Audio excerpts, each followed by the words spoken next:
你们好, and welcome back to our podcasts on Honglou-Meng. In this third episode, I'll be offering some background mostly on the 4th, 5th, and 6th of the stories in your ebook. First, I'll discuss briefly the first meeting between Bao Yu and Dai Yu, then introduce and explore a third figure in the novel, the character Bao Chai. Then I'll offer some thoughts about what is likely the most famous scene from the novel, in which Bao Yu and Dai Yu bury flowers together.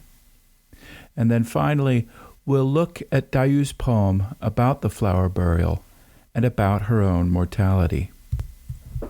Dai Yu meets Bao Yu for the first time soon after her first meal with grandmother Jia, as described in the third story in your ebook.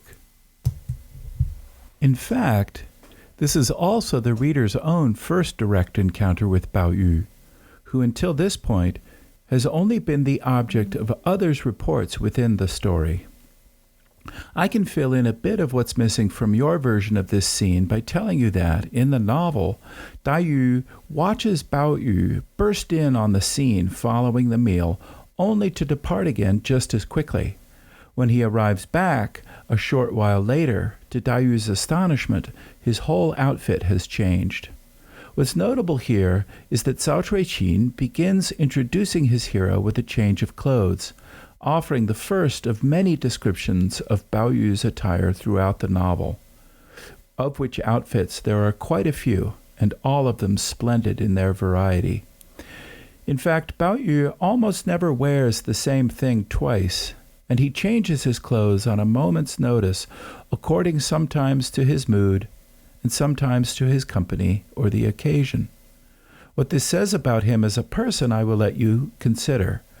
But about Cao Cui-Qin, I think it signals a fascination with combinations of materials and textures and colors, and his insistence that the reader stop and consider with great attention the smallest details of his novel's world, especially as they pertain to Bao Yu.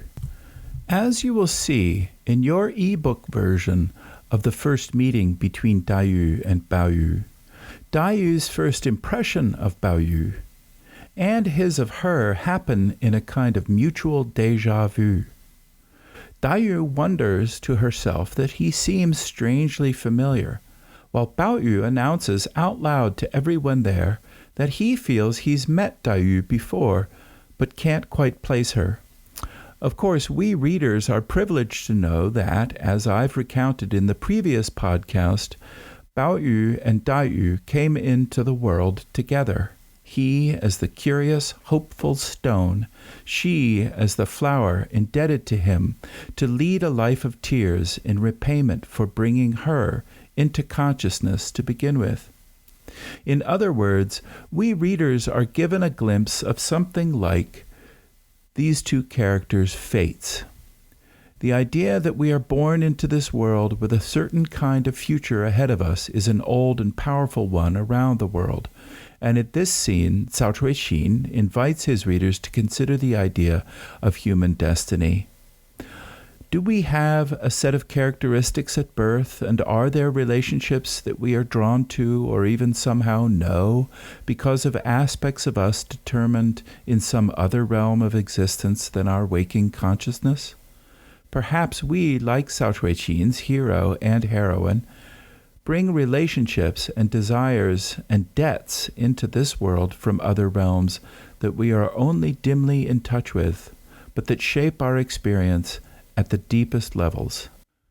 To Western readers, the scene of Dai Yu and Bao Yu meeting might seem to fall specifically under the familiar heading of a love at first sight. Dai Yu and Bao Yu are bound to love each other, though it is a love that will never be entirely fulfilled and never even fully acknowledged between them. In a word, the story of Dai Yu and Bao Yu is a tragedy that, like most tragedies, has more than one cause. But the crucial fact for us is that both Bao Yu and Dai Yu can only ever communicate indirectly about their love, both because of social conventions against such displays, but also because their personalities make it individually and mutually very difficult for them to communicate on anything. To enumerate all the ways that their love story is a tragedy would involve us in aspects of the novel and theories of literature that I hope some of you are enticed to explore further on your own, but that I can only hint at here. Suffice to say that though Dai and Bao are destined to love each other, it is not at all clear, including to them, that they will be able to consummate this love in a marriage. For much as they may be drawn to each other, that simple fact is not reason enough for them to be married. For marriages in Qing dynasty China, among the aristocracy in particular, were typically arranged by one's family, and not simply a matter of falling in love. Certainly Dai and Bao are eligible to marry each other, and Dai would be a tolerable, though perhaps not ideal match for Bao from the point of view of the Jia family. And here we can remember Dai's discomfort with her outsiderhood.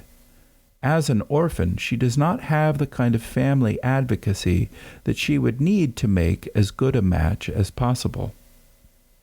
But before any match is made, they must be careful not to compromise each other's honor, even by professing a love that cannot be made official. For Dai especially, any doubt about her having remained pure could be perilous, since a suspicion that she'd had romantic relations with anyone would make her chances of a good match much less likely, even to Bao himself. What's more, this way of looking at Dai and Bao's relationship means that we must get to know another important character in the novel, another cousin of Bao's by the name of Bao Chai, who arrives in the Jia household just after Dai. Bao Chai's mother is Lady Shui, who comes to present her daughter to the emperor as a candidate for a concubine, though she is not selected. Why, we do not find out. Lady Shui then comes to visit and eventually decides to stay and live near her sister, Lady Wang, Bao's mother. Bao Chai is thus Bao's cousin on his mother's side, where Dai is on his father's side. Bao Chai is slightly older than her two cousins, but we might well think of the three as playmates. However, as you may already have guessed, there is a kind of simmering tension between the three, for there are signs that Bao Chai too is fated for an intimate relationship with Bao, including signs that seem to come from the new supernatural realms from which Dai and Bao both came.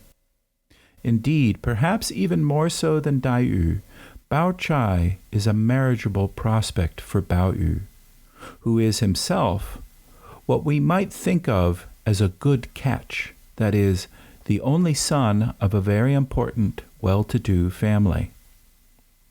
Thus, in crucial ways, though the two girls might be thought of as playmates, they are also rivals on a number of levels. Indeed, Cao Shuiqin seems to want to heighten this sense of rivalry by making Bao Chai a kind of anti-Dai. Like Dai, Bao Chai is very beautiful, but she tends toward plumpness rather than the kind of willowy figure Dai exemplifies. She is also as intelligent and talented as Dai, but in subtly different ways. As I've mentioned in my earlier podcast, where Dai seems often on the point of tears, if not indulging in a full-blown cry, she has a kind of bitter and sometimes thorny personality. Bao Chai, by contrast, is praised by one and all for her consistently level-headed kindness and the consideration she shows to everyone around her, even when others are losing their heads. Bao Chai has what we might call a very high emotional intelligence, and if destiny has linked Dai and Bao in romantic love, Cao Shuiqin shows that Bao nonetheless often appreciates Bao Chai's lightness of spirit and attentiveness, and her beauty, suggesting to some including perhaps Bao Yu himself in time, that Bao Chai is destined to make the better wife. Finally, and true to the playfulness of Cao Shui-Qin's language in Hong Lo Meng, we find all these complications between Bai Yu, Dai Yu, and Bao Chai seemingly encapsulated in all three of their names. For you may already have noted that Bao Chai and Dai Yu's names together can be combined to form Bao Yu. Perhaps we are meant to see how none of these characters is complete without the others. What seems clear, at any rate, is that human beings' dependence on each other is a theme Cao Shui-Qin clearly wants to explore. In the 5th and 6th of the stories in your ebook, we see some of these distinctions between Bao Chai and Dai Yu play out. Both scenes in the novel take place on the same day in the same chapter during the Mangzhong, or Grain in Ear Festival, which is celebrated toward the end of spring and beginning of summer. The festival celebrates the transition of the seasons, one of the features of which is the departure of the flower spirits as early blooms fade and seeds and grains ripen. To honor the flowers going, girls typically tie ribbons from the branches of trees, making a colorful, gay scene, trying to entice flower spirits to stay. On the day of the festival, Dai Yu was nowhere to be found, as she was actually sulking in her rooms, having had her feelings deeply hurt the night before when she was thoughtlessly turned away from Bao Yu's rooms by one of his maids. So Bao Chai, ever the helpful one, said she would go to look for Dai Yu and bring her to join the fun of the party for the departing flower spirits, which the maids and girls gathered called speeding the fairies. But as Bao Chai was on her way to find Dai Yu, she came across a few butterflies and decided to pursue them with her fan. They drew her on until she was perspiring and a bit weary of the chase. When she stopped, however, she overheard two girls talking together in what sounded like secret tones.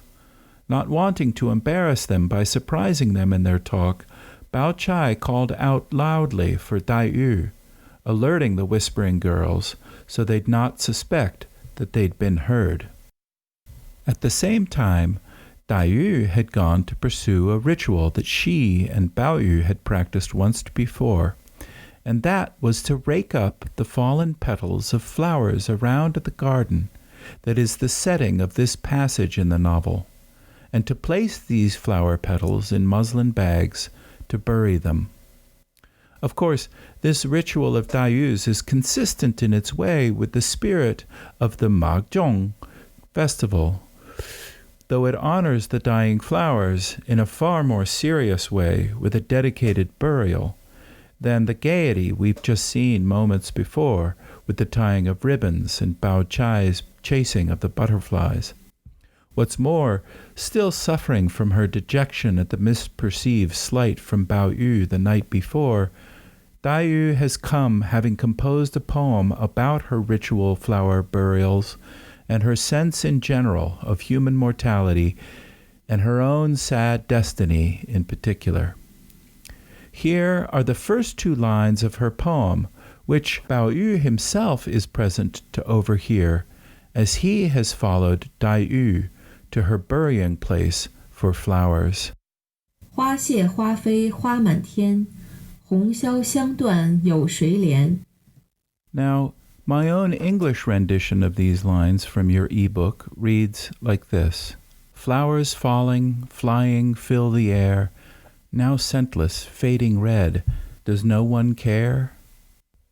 A somewhat more literal rendering of these two lines comes from the scholar Paul Rouser of the University of Minnesota. The blossoms fade, the blossoms fly, the blossoms fill the sky. Their crimson fades, their scent dies out, and who is there to pity? But now let's listen to the Chinese again, and note this time that in the first line, the word for flower, hua, is repeated 3 times, which device Paul Rouser's translation follows. 花谢花飞花满天，红消香断有谁怜。 All in all, these first two lines give us a fair sense of both the mournful content and the formal sophistication of Dayu's famous flower burial poem. In it, Dayu meditates on the bittersweet fact that while the fading, dying flowers will reappear next spring, she herself will not get a similar renewal on her life. Her sense of her mortality presses in on her, and yet her poem, which is acknowledged universally by scholars of Chinese poetry as a small masterpiece, shows the fineness of her sensitivity to the world around her and how it both reflects and is reflected in her own experience of herself. Her feeling of kinship with the flowers leads her to want to give them a more solemn farewell than the colored ribbons the other girls have strung up to speed the fairies, as they put it. In her way, Dayu is showing the flowers the kind of respect that we would show to other humans, the care we want taken for us when we think of our own mortal end. And though likening young women to flowers is probably a nearly universal poetic device, Dayu seems nonetheless a special case in that we readers have special knowledge of her origin as the crimson pearl flower, which suggests that she has an especially poignant sense of the fate of the flowers in late spring. Still, however that may be, while she sings her morning song and rakes the petals up into the bags she has brought for their burial, she is surprised by the sound of someone else crying from nearby. It turns out to be Bao Yu, who knows of Dayu's flower burials and has come there only to hear her song and himself realize how strongly Dayu felt herself to be such a fading, forgotten flower. But when he was able to explain to Dayu that he had not meant to hurt her feelings the night before, the two were reconciled, at least for a time.